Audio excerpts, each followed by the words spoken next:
هەستاوین بە گۆڕینی ئەو تابلوانە و زیادکردنی و ناساندنی شوێنە گەشتیارەکانمان تیاندا و بۆ ئەوەی کە ئەو گەشتیارانەی کە ڕوو لە ناوچە گەشت و گوزارەکانمان دەکەن بە تەواوەتی ڕێگەکان شارەزا بن و بتوانن بەبێ گرفت سەردانی شوێنەکانمان بکەن.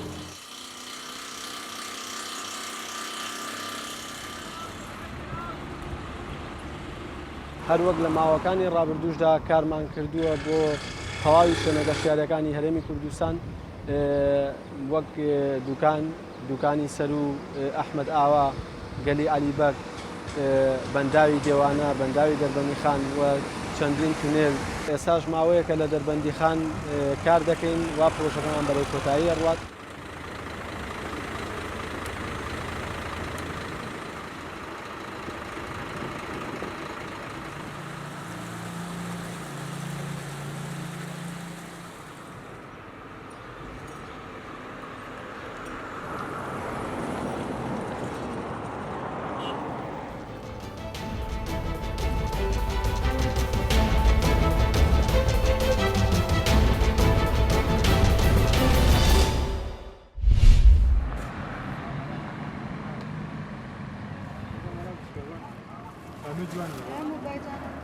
ولا بس 3000 بدل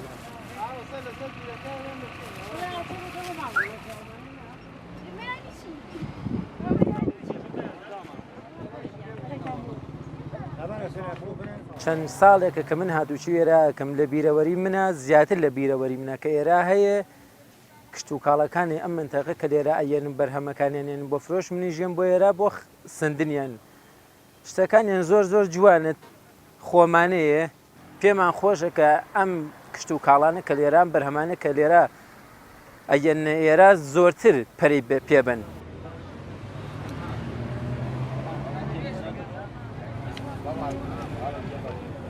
من تقریبا دور 15 ساڵە مەشغوڵ بە بکارمە.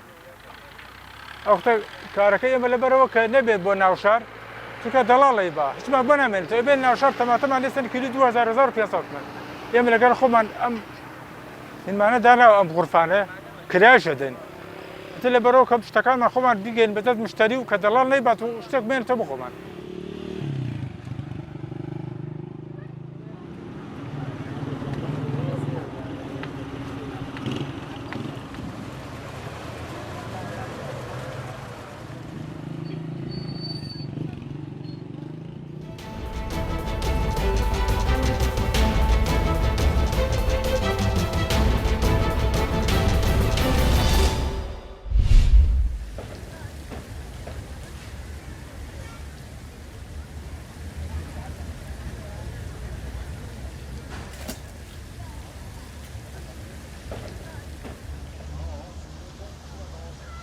Ja, jag spelar ju schack här. Jag heter Jan Molin och jag spelar schack här i Kungsträdgården.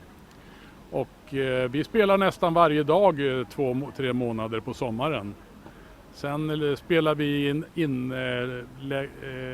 i ett innehus på terminalen vid busstationen. Men idag så spelade vi 2 personer mot 1. Så vi samarbetar, men vi får inte prata med varandra.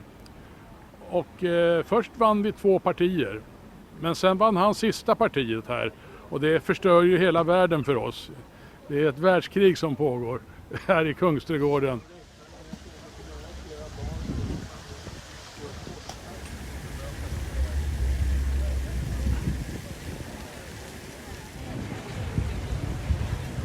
Christian, och han är kristen. Vad som